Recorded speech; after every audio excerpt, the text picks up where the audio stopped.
Okay, so today we're going to tackle something a little provocative. It's this one single idea, this one statement that's been all over the internet, sparking some pretty intense debates.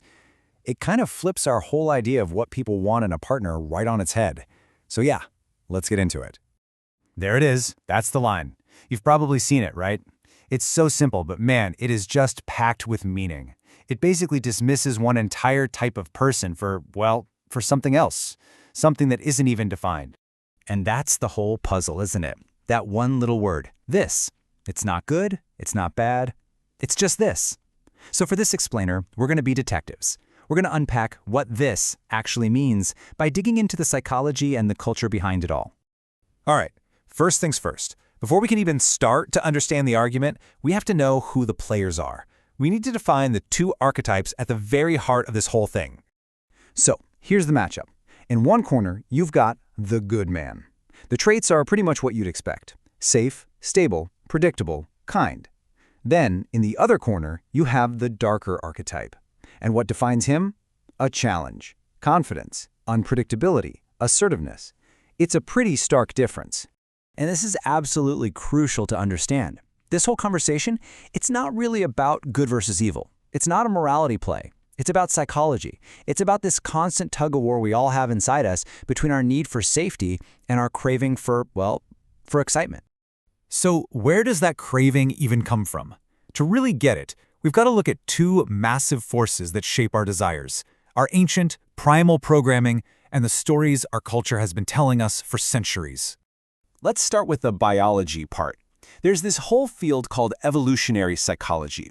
And the basic idea is that a lot of our gut feelings about attraction aren't random. They're actually echoes of survival strategies from our deep, deep past.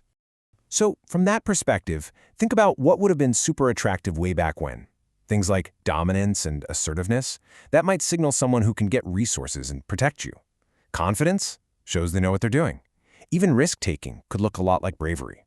These aren't just random traits. For our ancient brains, they were basically advertisements for good genes and survival. And here's where it gets a little complicated. Because let's be honest, none of these traits are inherently bad. I mean, confidence is a great thing. Assertiveness can be really important. But when you bundle them all together, when you dial them way up, they start to form the blueprint of that darker, more challenging figure we're talking about. Of course, we aren't just driven by our ancient instincts. We're also shaped by the stories we see and hear every single day. And for hundreds of years, our culture has been completely fascinated with a very, very specific kind of hero.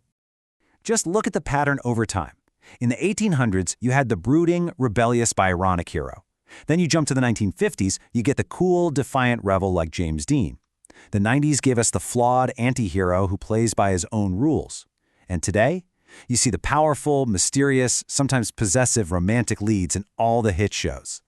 The character changes on the surface, but that core appeal, that mix of danger and desire, it has stayed incredibly consistent. So we've got the primal brain stuff, and we've got the cultural stories. Let's try to put it all together and figure out what our verdict is. Let's finally answer the question. So what is this? At the end of the day, this isn't an attraction to a bad person.